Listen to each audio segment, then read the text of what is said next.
Welcome to OTT junction Bigg Boss Tamil season 7. நம்மெல்லாம் ஆவலாக எதிர்பார்த்த பிக் பாஸ் தமிழ் சீசன் 7 அதனுடைய கொண்டாட்டம், அதாவது பிபி கொண்டாட்டம் நடந்து முடிஞ்சிருச்சு. கிட்டத்தட்ட 15 மணி நேரம் நடந்திருக்கு. ஏராளமான என்டர்டைன்மெண்ட்டு, ஏராளமான விஷயங்கள் இருக்குது. அதில் லேட்டாக வந்தது இவங்க ரவீனாலாம் லேட்டாக வந்திருக்காங்க. ரவீனாலாம் லேட்டாக வந்திருக்காங்க. அதை வச்சு ரவீனா வரலங்கிற மாதிரி முதல்ல ஒரு தகவல் வந்தது. அதுக்கப்புறம் அவங்க இருக்கிற பிக்சர்ஸ்லாம் வந்தது. அவங்க இருக்கிற பிக்சர்ஸு, எல்லாருடைய பிக்சர்ஸ் எல்லாம் இருக்கிறது, டான்ஸ் ஆடுறது, எல்லா ஃபேன்ஸோட அவங்க பேசுகிறது எல்லாம் நிறையா, ஒவ்வொருத்தருடைய ஃபேன்ஸ் எல்லாம் போய் அவங்க இது பண்ணியிருக்காங்க, விஷ் பண்ணியிருக்காங்க. அதில் குறிப்பாக அர்ச்சனா ஃபேன்ஸ் பெருமளவில் அவங்க நிறையா விஷயங்கள் பண்ணியிருக்காங்க. ஸோ அது எல்லாமே நம்ம நிகழ்ச்சியில் தான் பார்க்கணும். ஸோ மார்ச் 24 ஞாயிற்றுக்கிழமை கிட்டத்தட்ட இது 3 மணி நேரம் 4 மணி நேரம் ஓடும்னு நினைக்கிறேன். இது கண்டிப்பாக 2-3 வாரம் ஓடும். இது பிபி கொண்டாட்டம் ஒரு எபிசோடோட முடிய போகிறதில்ல. 15 மணி நேரம் நடந்திருக்குன்னா அவங்க கிட்டத்தட்ட ஒரு என்ன சொல்கிறது, அதை மூணு மணி நேரமாக 3-4 எபிசோடாக போடுவாங்க கண்டிப்பாக. ஸோ அந்த மாதிரி பெரிய லெவலில் போகிற ஒரு விஷயந்தான். நல்ல என்டர்டெயின்மெண்ட்டு, நிறையா சாங்ஸ்லாம் பாடியிருக்காங்க, டான்ஸ் ஆடியிருக்காங்க. அதுக்கப்புறம் பாய்ஸ் vs கேர்ள்ஸ்னு தனியாக பிரித்து உட்கார வச்சுட்டாங்களாம். அதில் நிறையா ஃபன் பண்ணியிருக்காங்க. ஸோ அந்த மாதிரி போயிருக்கு. இது ஒரு இன்ட்ரெஸ்டிங்காக தான் போயிருக்கு. அது இப்படி தான் தகவல் வருது. ஸோ மார்ச் 24 சண்டே இதனுடைய முதல் எபிசோடு டெலிகாஸ்ட் ஆகும். இல்லை ஒரே எபிசோடாக போட்டு முடிக்கிறாங்களா தெரில, பார்ப்போம் எப்படி பண்ணுறாங்கன்னு பார்ப்போம். இதுக்கு முன்னாடிலாம் நிறையா இருந்திருக்கு. இதுக்கு முன்னாடி பழைய சீசன்லாம் நம்ம இப்போ ஹாட் ஸ்டாரில் கூட இருக்குது.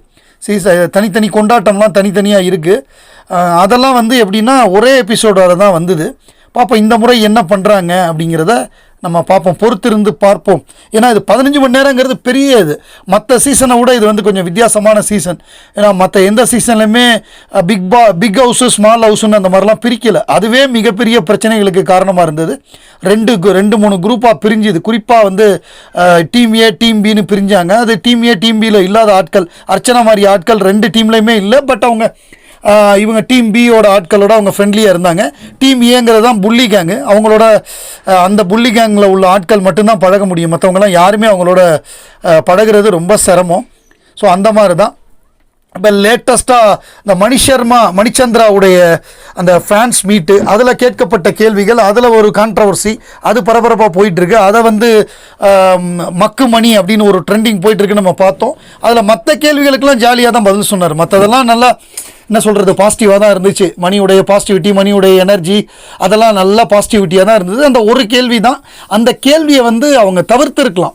இதில் நம்ம ஃபுல் அண்ட் ஃபுல் மணியை ப்ளேம் பண்ண முடியாது. அந்த கேள்வியை அந்த விஜய கல்யாணி கேட்காம இருந்திருக்கலாம். நம்பர் 1. ஒருவேளை அப்படியே கேட்டு அதை ரெக்கார்ட் பண்ணியிருந்தா கூட எடிட்டிங்கில் அதை தூக்கியிருக்கலாம். இந்த மாதிரி ஒரு கான்ட்ரவர்ஷியலாக வருது, ஒரு கெட்ட வார்த்தை பப்ளிக் ஃபோரத்தில் அதை பீப்புன்னு சொன்னால் கூட அது ஓப்பனாகவே தெரியுது. ஒரு டெரகேட்ரி அப்யூஸ் வேர்டுங்கிறது ஓப்பனாகவே தெரியுது.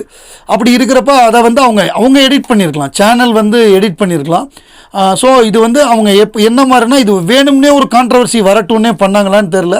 பட் இது தவிர்த்திருக்கலாம். இது என்ன சொல்கிறது, யாராக இருந்தாலும், அது ஈவன் சரவண விக்ரம சொல்லியிருந்தாலே கூட அவரை கூட இதை சொல்லியிருக்க வேண்டாம். இது ஒரு ஃபன்னு கிடையாது. அவர் என்ன பண்ணியிருக்கலாம், மணி ஏங்க நீங்கள் பீப்புன்னு ஒரு வார்த்தையை சொல்லி இதை யாருக்கு நீங்கள் டெடிகேட் பண்ணுறீங்கன்னு சொல்கிறீங்க. இந்த பீப்பு அப்படிங்கிற வார்த்தையெல்லாம் நான் டெடிகேட் பண்ண விரும்பலைங்க. நார்மலாக இருந்தால் நான் பண்ணுறேன். அதாவது சாதாரணமாக ட்ரோல் பண்ணலாம், பிரச்சனை இல்லை. ட்ரோல் பண்ணுறதோ காமெடியாக பேசுகிறதோ பிரச்சனை இல்லை. அது ஒரு அப்யூசிவாக போகக்கூடாது. அப்யூசிவாக அடுத்த லெவலுக்கு போயிடுச்சு, அதுதான் பிரச்சனை. பட் எனக்கு தெரிஞ்ச மணிக்கு தமிழ் அவ்வளோ சரளமாக தெரியாதுன்னு நினைக்கிறேன். அதுவும் இந்த மாதிரி கெட்ட வார்த்தைகள்லாம் ஒருவேளை அதனால் அவர் இது ஏதோ ஜாலியாக சொல்கிறாங்க, ஒரு ஃபன்னாக சொல்கிறாங்கன்னு நினச்சா அவர் ஒருவேளை சொல்லியிருந்திருக்கலாம். அப்படி சொல்லியிருந்தாலுமே அது தவறு தான், நான் அதை நியாயப்படுத்தலை. அப்படி சொல்லியிருந்தாலுமே அது தவறு தான். பட் ஃப்யூச்சரில் இனிமேல் கொஞ்சம் மணி கவனமாக இருக்கணும் இந்த மாதிரி. ஏன்னா நம்ம ஃபேன்ஸ் மீட்டுன்னு சொல்லி யாரை வேணால் என்ன வேணால் பேசலாம் அப்படிங்கிறது இப்போ என்னென்னா, ஒரு க்ளோஸ்டு சர்க்கியூட்டு, கேமராலாம் இல்லை, ஒரு நம்ம நண்பர்களுக்குள்ளே பேசிக்கிறோன்னா அது வேறு. பட் இது கேமரா இங்கே இருக்கிற 1000 பேர் மட்டும் பார்க்கல, வெளியில் பல பேர் பார்க்குறாங்க. அந்த யூடியூப் சேனலில் பார்க்கக்கூடிய அவங்களுக்கு சப்ஸ்கிரைபர்ஸு லட்சக்கணக்கான சப்ஸ்கிரைபர்ஸ் இருக்காங்க. அதை ஏகப்பட்ட பேர் பார்ப்பாங்க. சப்ஸ்கிரைபர்ஸ் இல்லாதவங்களும் பார்ப்பாங்க. ஏன்னா மணிச்சந்திரா அவர் போயிருக்காரு, அவர் என்ன பேசுகிறாரு, என்ன மாதிரி அந்த ஷோ இதுக்குன்னு பார்க்குறவங்க வருவாங்க. மணியை பிடிச்சவங்க வருவாங்க, மணியை பிடிக்காதவங்க வருவாங்க, புள்ளி கேங்கில் உள்ள ஆள் வருவாங்க. அதனால் நம்ம ஒரு புகழ் கிடச்சிருக்கு. டைட்டில் ரன்னரு, அதாவது ஷோவோட பிக் பாஸ் சீசன் 7 ரன்னரு. அடுத்தடுத்து இன்னும் நிறையா போகணும். இந்த நேரத்தில் பேரை கெடுத்துக்கக்கூடாது. ஏன்னா மன்சூர் அலிகான் த்ரிஷா பற்றி பேசி தான் சிக்கலில் மாட்டினார். அதுக்கப்புறம் வேற ஒருத்தர் பேசி சிக்கலில் மாட்டினார். அந்த மாதிரி சிக்கல்லாம் போய் மணிச்சந்திரா போய் மாட்டக்கூடாது அப்படிங்கிறதுக்காக தான் சொல்கிறேன். இது எப்படி வேணால் முட்டு கொடுக்கலாம், பண்ணுறதெல்லாம் ரைட்டு அப்படின்னு நம்ம முட்டு கொடுக்க முடியாது. அது அப்படி முட்டு கொடுத்தா அது தப்பு. இது நடந்தது தவறு. இதுக்கு சேனல் ஒரு 90% பொறுப்புன்னா மணிச்சந்திரா ஒரு 10% பொறுப்பு. அவர் இன்னுமே கவனமாக இருக்கணும். இந்த மாதிரி தவறுகள் அவருக்கு நடக்கக்கூடாது. கேள்வி கேட்டால் கூட அவர் ரொம்ப கவனமாக ஆன்சர் பண்ணணுங்கிறது தான் நம்முடைய விருப்பம்.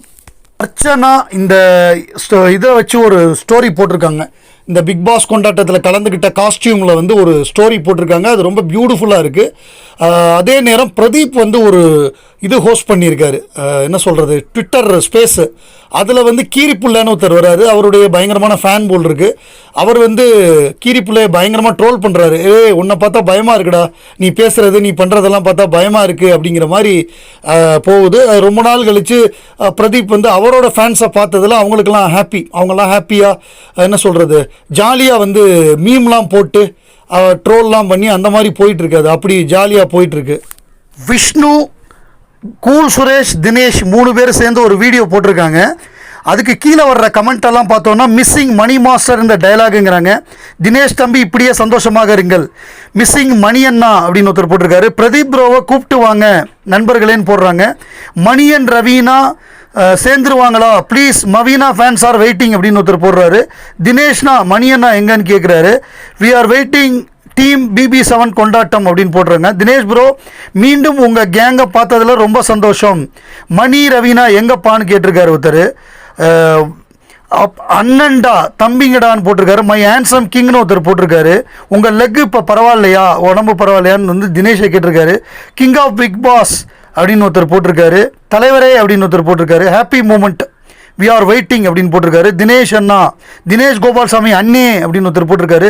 விஷ்ணு விஜய் அண்ணே, expecting this from long time அப்படின்னு போட்டிருக்காங்க. த பாய்ஸ், தினேஷ் அண்ணா, ஏண்டா டே மிஸ் யூ கைஸ்னு ஒருத்தர் போட்டிருக்காரு. விஷ்ணு அப்படின்னு ஒருத்தர் போட்டிருக்காரு. மணி பிரதர் அண்ட் அர்ச்சனா மிஸ்ஸிங்னு ஒருத்தர் போட்டிருக்காரு. மை ஃபேவரட் பி டீம் அப்படின்னு போட்டிருக்காரு.